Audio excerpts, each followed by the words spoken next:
Hi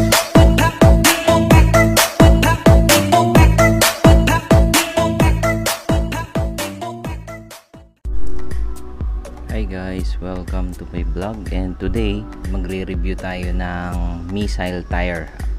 So itong gulong na to, gamit ko na siya 13 years.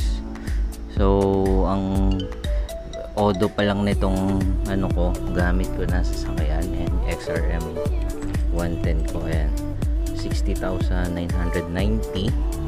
And nung ano siya, nung kinabit ko to, nasa around 23.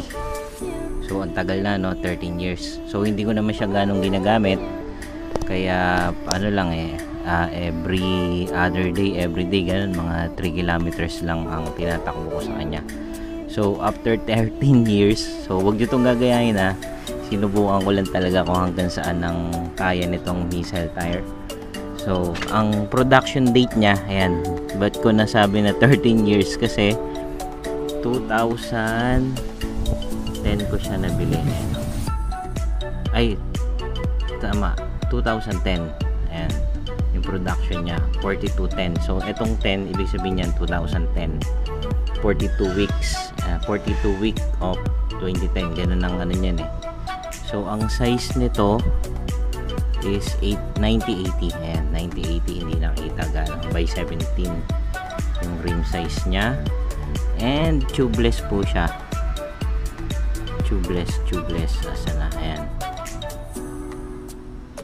tubeless, ayan, tubeless siya, and made in Indonesia made ang ano to, ang gawa nitong Missile Max Pro, ang model ng ating gulong. So itong gulong na to, wala akong problema nito sa mga wet and dry roads, lalo na pagka sa asfalto, pag basa, makapit siya talaga, grabe. So sa lahat ng mga gulong na gamit ko, ito lang ang tumagal ng 13 years. So sa 13 years, makikita mo naman, ayan, oh. So ayan, bakbak na, ayan, kita na yung ply niya, oh. Ito yung ano. So kaya naisip ko na ano, i-vlog na. So tama na, baka ano pa mangyari. Ayan, bakbak na siya talaga, guys. Ayan, bakbak. Ito, bakbak din. Ayan, may mga crack na rin siya. Sa lahat ng na-try ko na ano, na gulong, etong Missile Max Pro ang may pinakamatibay na sidewall. Alam nyo kung bakit? Kahit napaplatan na ako, hindi siya talaga totally dapang-dapa, unlike to sa ibang brand na dapang-dapa siya. So dito sa Missile Max Pro, ayos. Ayan, oh, may bitak. Ayos yung ano niya. Yan ang review natin.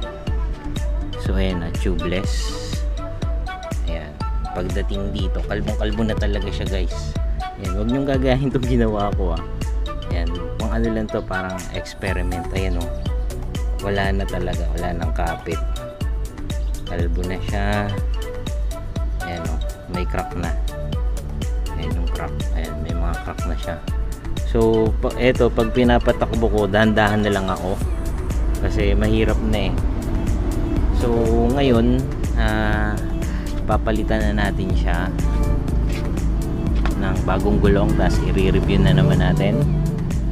Ayan, yung Missile Max Pro. Ayan, pag bibili kayo ng gulong, always dapat yung production date ang titingnan nyo. Yung pinaka, kunyari, diba, example, ngayon, 2013. So dapat 23 ang nandyan. 2023, ayan, sorry, 2023 or 2022, mga ganun ang ano nyo. Sa gulong kasi, huwag nyo pahabutin ng 13 years, ha.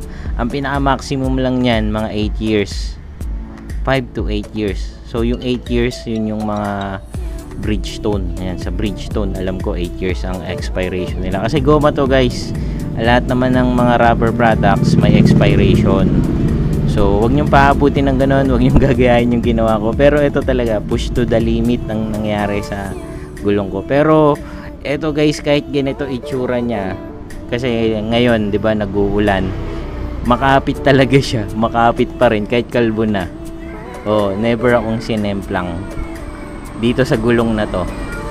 Ayan, Missile Max Pro 9080. Ang harap ko naman 8080 na Missile Max Pro din, sabay silang dalawa, 13 years na rin, pero ito yung itsura nya. So ayan, may bitak na rin siyang konti pero hindi ganun kagrabe. Ayan, Missile din, 8080 by 17 sa harap. So push to the limit talaga ang nangyari dito sa gulong ko. 13 years, 'di ba? Biruin mo 13 years ganun. So sa next bid natin, paano ko ba gagawin? So try kaya natin tong i-cut. Titingnan natin yung loob kung ano, kasi hanggang dito lang natin nasisilip oh. Yan, matatanggal na nga yung crack. Ayan, crack niya, ayan, grabe guys. Kita na yung nylon. Ayan, 'di ba? Kita na yung nylon. So ayan, sa gulong kasi sa likuran ang ginagawa ko, halatang hindi ako nagbabanking makapal pa yung dito ko. Ayan, ang kapal, diba? Puro lang sa kasi sa gulong dapat ang ihahangin nyo lang. Ito kasi maximum ko sa likod 32, sa harap 30. Ganun kadalasan ang ko So ayan, mag-goodbye na tayo sa aking Missile Max Pro at papalitan natin siya ng bago. Yung bago ko iba-vlog ko rin kung ano yon, pero hindi muna tayo iwas muna tayo sa mga foreigner na gawang Pinoy naman ang ipapalit natin, or Missile Max Pro pa rin, diba? Mamimili tayo, pero mag-aabang na ako na Missile Max Pro. Iba talaga yung Missile Max Pro guys, grabe yung nya kapag naplatan ka, hindi agad dumadapa.